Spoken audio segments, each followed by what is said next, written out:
ಎಲ್ಲರಿಗೂ ನಮಸ್ಕಾರ. ಮಹರ್ಷಿ ಪತಂಜಲಿ ಯವರ 16ನೇ ಸೂತ್ರ ತತ್ಪರಂ ಪುರುಷಖ್ಯಾತೆ ಗುಣವೈತೃಷ್ಣ್ಯಂ. ತತ್ಪರಂ ಪುರುಷಖ್ಯಾತೇರ್ಗುಣ ವೈತೃಷ್ಣ್ಯಂ. ಸೊ ಇದರ ಒಂದು ಪದಶಃ ಅರ್ಥ ಈ ರೀತಿಯಾಗಿದೆ.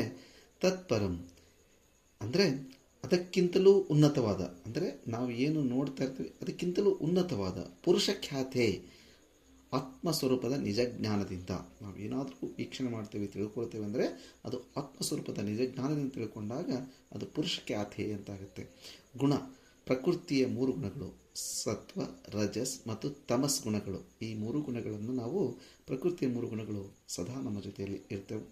ವೈತೃಷ್ಣ್ಯಂ, ಸೊ ಇದಕ್ಕೆ ಸಂಪೂರ್ಣ ಆಸಕ್ತಿ ಇಲ್ಲದ ಸ್ಥಿತಿಯನ್ನು, ನಾವು ಯಾವುದೇ ಕೆಲಸದಲ್ಲಿ ಯಾವುದೇ ಒಂದು ಇದರಲ್ಲಿ ಸಂಪೂರ್ಣವಾಗಿ ಆಸಕ್ತಿ ಇಲ್ಲದ ಸ್ಥಿತಿಯನ್ನು ವೈತೃಷ್ಣ್ಯಂ ಅಂತ ಕರಿಬೇಕಾಗತ್ತೆ. ಸೊ ಹೀಗೆ ಒಟ್ಟಿನಲ್ಲಿ ಇದರ ಅರ್ಥ ಆತ್ಮಸ್ವರೂಪದ ನಿಜಜ್ಞಾನದಿಂದ ಪ್ರಕೃತಿಯ ಗುಣಗಳ ಮೇಲಿನ ಆಸಕ್ತಿ ಸಂಪೂರ್ಣ ಕಡಿಮೆಯಾಗುವುದು, ಅದೇ ಪರಮ ವೈರಾಗ್ಯ ಅಂತ ಕರೆಸ್ಕೊಳ್ತದೆ. ಸೊ ಇದರಲ್ಲಿ ವೈರಾಗ್ಯ ಅಂದರೆ ಇಂದಿನ ಸೂತ್ರದಲ್ಲಿ ನಾವು ನೋಡಿದ್ವಿ, ವೈರಾಗ್ಯ ಅಂದರೆ ಭೋಗಗಳ ಮೇಲಿನ ಆಸಕ್ತತೆ, ಅಂದರೆ ಅದರ ಮೇಲೆ ಆಸಕ್ತಿಯನ್ನು ಕಡಿಮೆ ಮಾಡಿಕೊಳ್ಳೋದು.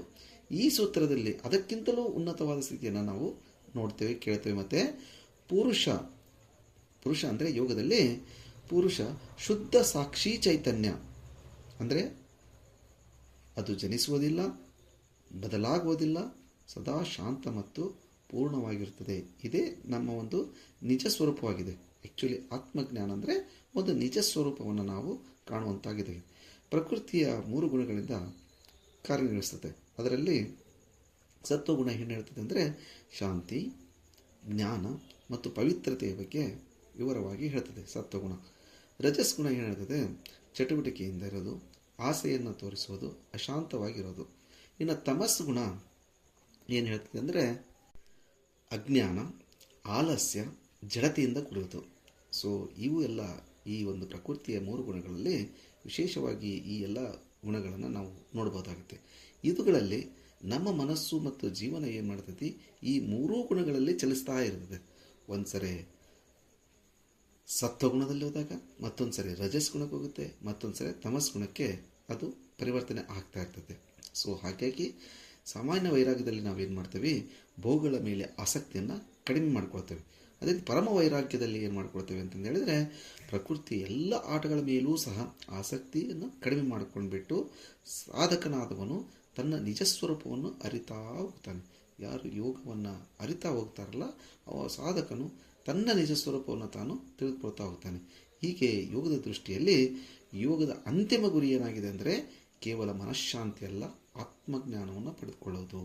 ಆತ್ಮಜ್ಞಾನ ಬಂದಾಗ ಆಸೆಗಳು ನಿಧಾನವಾಗಿ ಕರಗುತ್ತವೆ, ಒಳಗಿನ ಪೂರ್ಣತೆ ಸಂಪೂರ್ಣವಾಗಿ ನಮಗೆ ಅನುಭವಕ್ಕೆ ಬರ್ತದೆ. ಸೊ ಹೀಗೆ ಒಬ್ಬನು ಕನಸಿನಲ್ಲಿ ಭಯಪಡ್ತಾನೆ, ಓಡ್ತಾನೆ, ಅಳುತ್ತಾನೆ, ಆದರೆ ಎಚ್ಚರವಾದಾಗ ಆ ಕನಸು ಮಾತ್ರ ಎಂದು ಅರಿತುಕೊಂಡು ಬರ್ತಾನೆ. ಹಾಗೆಯೇ ಆತ್ಮಜ್ಞಾನ ಬಂದಾಗ ಲೋಕದ ಅನೇಕ ಬಂಧನಗಳು ತಾತ್ಕಾಲಿಕವೆಂದು ಕಾಣಿಸುತ್ತವೆ ನಮಗೆ. ಸೊ ಹೀಗೆ ಪರಮ ವೈರಾಗ್ಯ ಇದು ಒಂದು ಬಲವಂತ ತ್ಯಾಗವಲ್ಲ, ಅರಿವಿನಿಂದ ಸ್ವಾಭಾವಿಕವಾಗಿ ಬರುವಂಥ ಒಂದು ಆಸಕ್ತತೆ. ಸೊ ಅದೇ ರೀತಿ ಆತ್ಮಜ್ಞಾನ ಅಂದರೆ ನಾವು ಮುಕ್ತಿಯನ್ನು ಪಡೆಯೋದಲ್ಲ, ನಾವು ನಮ್ಮ ಮನಸ್ಸಲ್ಲ, ನಾನು ಶುದ್ಧ ಸಾಕ್ಷಿ ಎಂಬ ಅರಿವು. ಏನಾದರೂ ನಾವು ವೀಕ್ಷಣೆ ಮಾಡಬೇಕಾದ್ರೆ, ನಾನು ಒಂದು ಆತ್ಮಜ್ಞಾನದಲ್ಲಿ ನೋಡಬೇಕಾದ್ರೆ ಇದು ಒಂದು ಶುದ್ಧವಾದ ಸಾಕ್ಷಿ ರೂಪದಲ್ಲಿ ನಾವು ನೋಡಬೇಕಾಗುತ್ತೆ. ಹೀಗೆ ಒಂದು ಸಂಪೂರ್ಣ ಪೂರ್ಣತೆಯ ಅನುಭವ, ಹೊರಗಿನ ಸುಖದ ಅವಶ್ಯಕತೆ ಕಡಿಮೆಯಾಗುತ್ತಾ ಒಳಗಿನ ಶಾಂತಿ ಹೆಚ್ಚುತ್ತಾ ಹೋಗುತ್ತೆ. ಈ ಒಂದು ರೀತಿಯಲ್ಲಿ ನಾವು ಯೋಗವನ್ನು ಅರಿತುಕೊಂಡಾಗ ನಿಜವಾದ ಸ್ವಾತಂತ್ರ್ಯ ಹೊರಗಿನ ವಸ್ತುಗಳಿಂದ ಅಲ್ಲ, ಒಳಗಿನ ಅರಿವಿನಿಂದ ಬರುತ್ತದೆಂದು ನಮಗೆ ಗೊತ್ತಾಗುತ್ತೆ. ಹೀಗೆ ಆತ್ಮಜ್ಞಾನ ಆಸೆಗಳನ್ನು ಕರಗಿಸಿ ಶಾಂತಿಯನ್ನು ನೀಡೋದು ಯೋಗದಲ್ಲಿ ಮಾತ್ರ ಇದು ಒಂದು ಅವಕಾಶ ಇದೆ ಅಂತ ಹೇಳ್ತಾ, ಈ ಸೂತ್ರದಲ್ಲಿ ಬಹಳ ವಿಶೇಷವಾಗಿ ನಮ್ಮ ಆತ್ಮಜ್ಞಾನದ ಬಗ್ಗೆ ನಾವು ತಿಳ್ಕೊಳ್ಬೇಕಾಗುತ್ತೆ.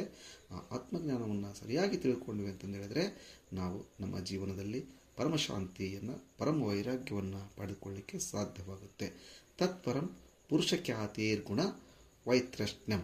ಸೊ ಈ ಸೂತ್ರ ಬಹಳಷ್ಟು ವಿವರವಾಗಿ ನಮ್ಮ ಒಂದು ಸಿದ್ಧಿ ಅಂದರೆ ನಮ್ಮ ಆತ್ಮಸ್ವರೂಪವನ್ನು ತಿಳ್ಕೊಳ್ಳಿಕ್ಕೆ ಸಾಧ್ಯವಾಗುತ್ತೆ. ಮತ್ತೊಂದು ಸೂತ್ರದೊಂದಿಗೆ ಮತ್ತೆ ಭೇಟಿಯಾಗೋಣ. ಎಲ್ಲರಿಗೂ ಶುಭವಾಗಲಿ. ಧನ್ಯವಾದ.